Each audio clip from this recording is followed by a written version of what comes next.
Okay, let's unpack this. We've been watching the U.S. Federal Reserve, really push these aggressive interest rate hikes, trying to cool down inflation at home. Right.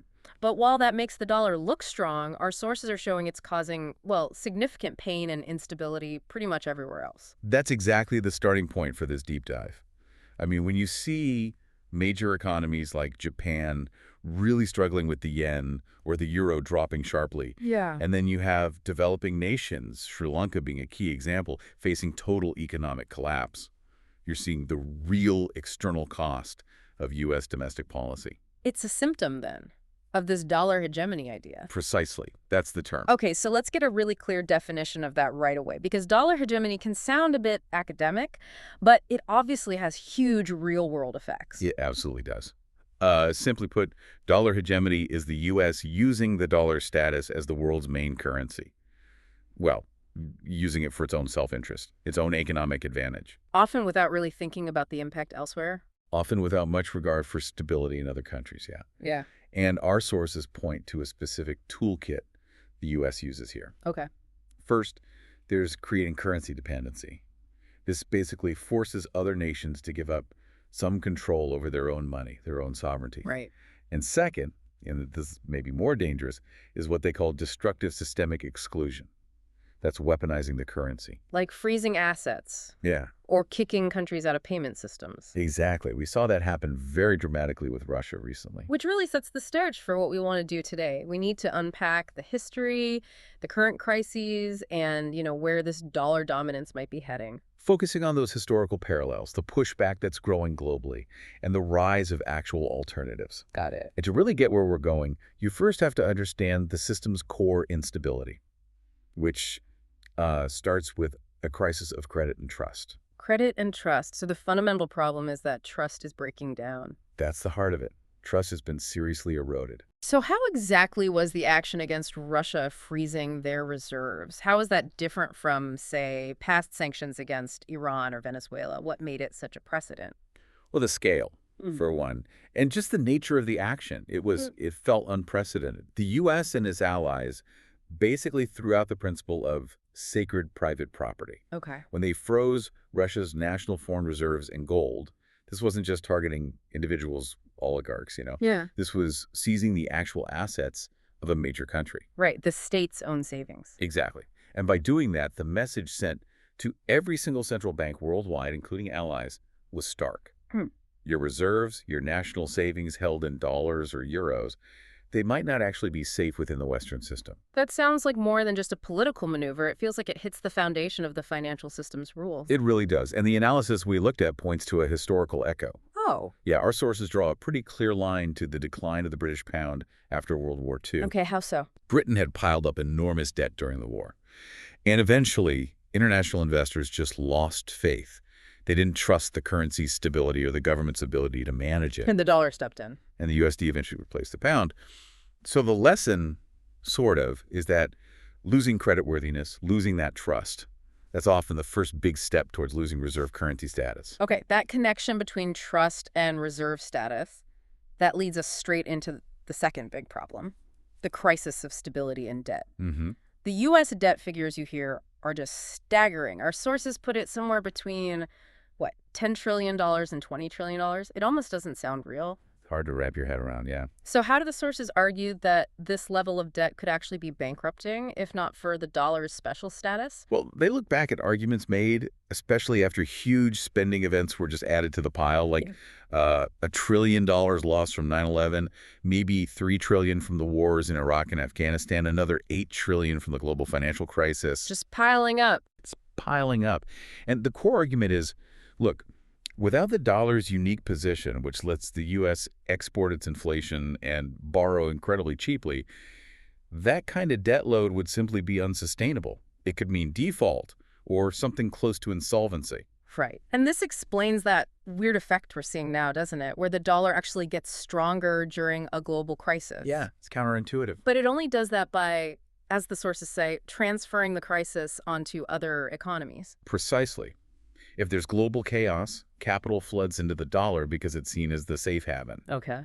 But that stronger dollar makes it way harder for everyone else to pay back their dollar-denominated debts. It messes up global trade, finance. So the dollar's dominance itself becomes a source of instability. That's the irony. The very thing that's supposed to be stable becomes the source of fear about global financial collapse. It forces countries to prop up a system that's actually hurting them. And that pain seems to be fueling this global pushback now. The sources talk about de-dollarization, de-swiftization, diversification, calling them irreversible historical trends. Absolutely. The Russia sanctions might have been the spark, but the actions countries have taken since then show this is deeper. It's a move towards systemic change. Let's zero in on Russia's moves here, particularly how they went for the sort of the core of the system. Right. Russia actually started trying to de-dollarize way back in 2014, but the really big move came after the 2022 sanctions. When they demanded rubles for gas. Exactly. Demanding ruble payments for natural gas from so-called unfriendly countries. Now, to really grasp why that was so significant, we need to quickly touch on the petrodollar system. Please do. Yeah, that term gets thrown around a lot. So the petrodollar setup, basically established in the 70s, meant that pretty much all global oil trading had to be done in U.S. dollars. Okay. This created this huge, constant underlying demand for dollars globally, almost regardless of how the U.S. economy itself was doing. Got it. A guaranteed customer base in a way. In a way, yes. So when Russia demanded rubles for its energy, it was a direct challenge to that very foundation. And our sources see this as revealing a weakness in the USD system.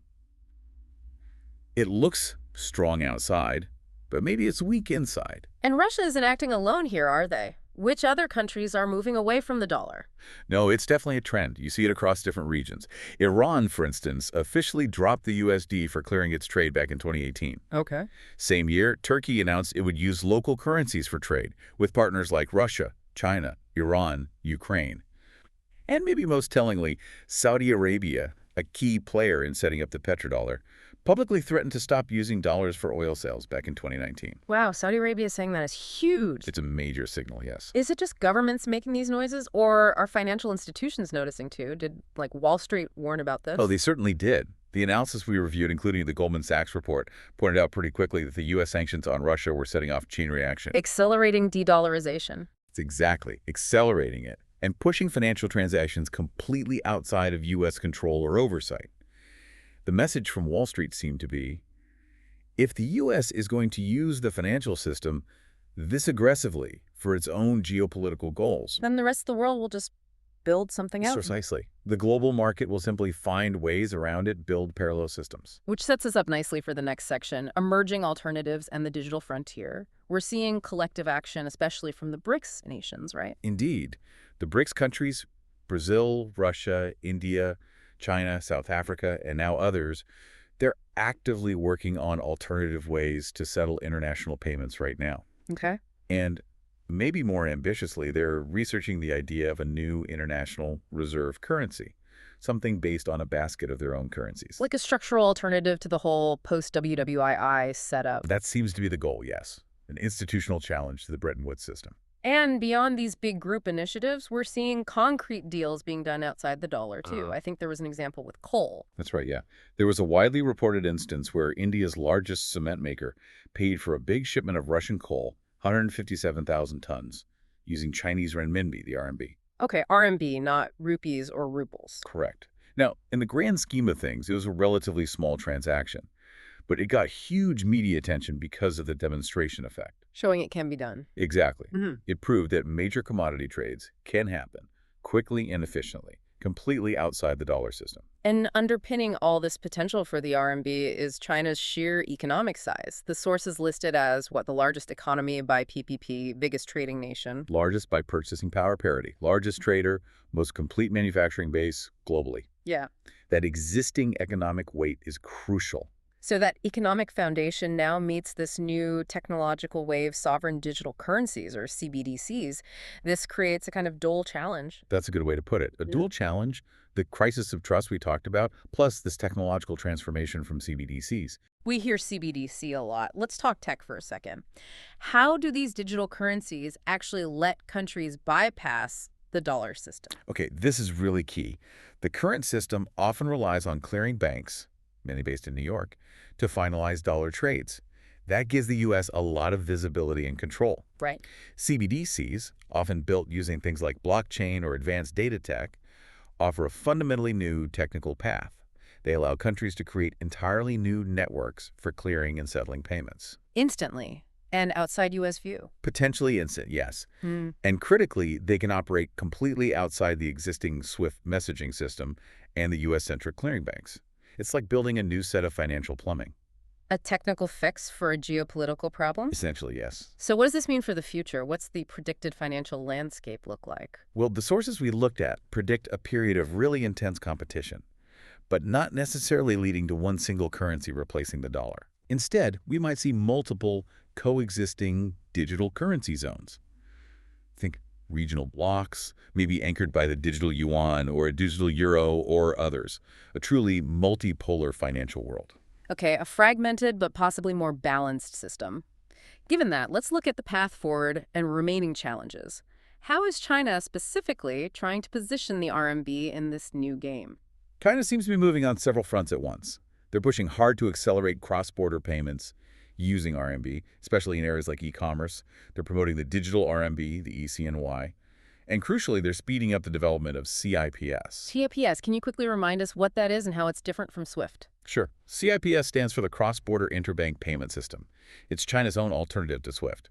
But while SWIFT is mainly a messaging system, Telling banks to move money. right, CIPS is designed to actually settle cross-border payments directly in RMB. Sure. So using CIPS allows participants to potentially bypass SWIFT and U.S. clearing banks entirely. Making it faster and more independent is a major strategic goal for them. And they're not just building the tech, they're trying to build an ecosystem around it. Exactly. They're leveraging existing frameworks like the Belt and Road Initiative, BRI, for infrastructure projects, and the RCEP Trade Pact in Asia. To create a user base for RMB and CIPS outside the West. Precisely. To form a kind of non-Western ecosystem where RMB internationalization can grow. There's also talk, more theoretical perhaps, of establishing a parallel financial system pegged not just to the RMB, but also linked to physical things, commodities, products, maybe gold or oil. Giving it a kind of tangible backing that the current fiat dollar lacks. That seems to be the idea, adding a layer of perceived stability. This all sounds like a massive shift, a real tectonic plate movement in global finance. And the sources warn this won't be smooth sailing. They use the phrase extremely violent for the transition away from the dollar. That's a very strong claim. It is a stark warning, yes. Yeah. And the analysis bases this on historical patterns.